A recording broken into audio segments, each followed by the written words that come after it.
bulan 11 2025 saya sampai di Masjid Sultan Salahuddin, Masjid Syamuddin dekat Sabak Bernam. Sebab esok 5 bulan 11 ada training business Irish daripada Tuan Ihsan bin Yamsara. InsyaAllah saya tidur sini malam ni di masjid.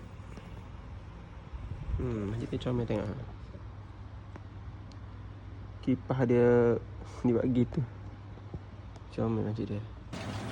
Alhamdulillah, sebelum sampai dekat masjid tadi, saya beli burger double special. Makan dekat luar masjid. Alhamdulillah, Masjid Sultan Syamuddin, Sabak Bernam. Best. Alhamdulillah. Rezeki Allah bagi, alhamdulillah. Jauh.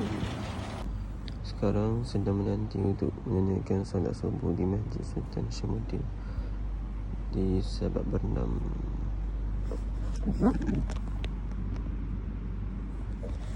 Dekat sini untuk nombor telefon ni ada terlibat dengan pengantaran mesej yang berbentuk ni, di mana terdiri daripada tawaran kerja dan juga bantuan kerajaan. Oh, okey. Lepas tu? So, lepas tu dekat sini untuk nombor telefon ni penggunaannya kita akan tamatkan perkhidmatan lah. Dapat? Okey, lepas tu? Maksudnya kalau lepas tu kita boleh nak gunakan nombor lah, dah mana-mana nombor yang berdaftar atas nama yang sama.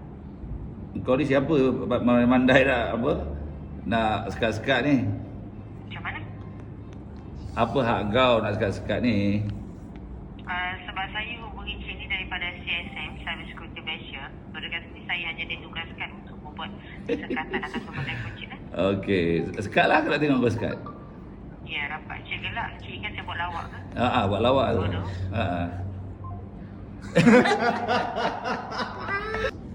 Dia mesti penajaan baru. Okey. في السماء أن يخسف بكم الأرض فإذا هي Berada di Petian bas dan teksi Pekan Sabak. Nak balik daripada kelas training di Bayorish semalam. Saya balik hari ni sebab semalam mana nak balik. Tengok ni keadaan macam mana. Comel tak? Okay, kami akan balik ke Sebas Teluk Intan. Tak ada orang.